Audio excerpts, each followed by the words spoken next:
விமல் நடிப்பில் வெளியான மகாசேனா படம் எப்படி இருக்குது அப்படின்னு தான் பார்க்க போகிறோம். குரங்கணி மலை கிராம மக்களுக்கும் மலை அடிவார பகுதி மக்களுக்கும் இடையில் இருக்கிற முக்கியமான பிரச்சனை வந்து யாழீஸ்வரன் அப்படிங்கிற சாமி சிலை. அந்த சிலையை காலங்காலமாக குரங்கணி கிராம மக்கள் போற்றி வணங்கிட்டு இருக்காங்க. அதை எப்படியாவது கைப்பற்றணும் அப்படின்னு சொல்லிட்டு மலை அடிவார பகுதி மக்கள் வந்து முயற்சி பண்ணுறாங்க. இதுக்கிடையில் ஃபாரஸ்ட் டிபார்ட்மெண்ட்டில் இருக்கிறவங்க வந்து நீங்கள் சிலையை அபகரிக்கிறதுக்கு நாங்கள் உதவி பண்ணுறோம் அப்படின்னு சொல்லிட்டு மலை அடிவார பகுதி மக்களுக்கு உதவி பண்ணுறதா சொல்கிறாங்க. தெய்வ சிலையை மையமாக வைத்து வெளியாகி இருக்கிற இந்த முக்கோண கதையில் சிலை கடைசியில் யார் பக்கம் சேர்ந்தது, அந்த மக்களுடைய கதாநாயகனாக செயல்பட்ட கதையின் நாயகன் விமலுடைய முயற்சிகள் எல்லாம் வெற்றி பெற்றதா அப்படிங்கிறது தான் படத்தோட கதை.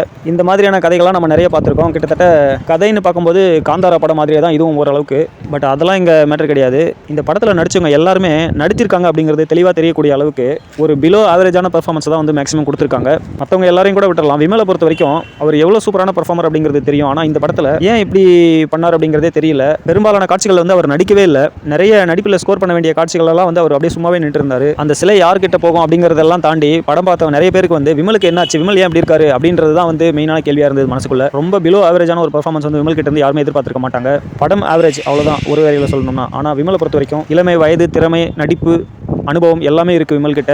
இன்னும் நல்ல கதைக்களத்தோட வேறு மாதிரியான ஒரு பிரமாதமான நடிப்போட விமல் அவர்களை மறுபடியும் திரையில் பார்க்கணும் அப்படிங்கிறது தான் இந்த மகாசேனா படத்தோட ரிவ்யூ மூலமா நாம் எதிர்பார்க்குற விஷயம். தேங்க்யூ.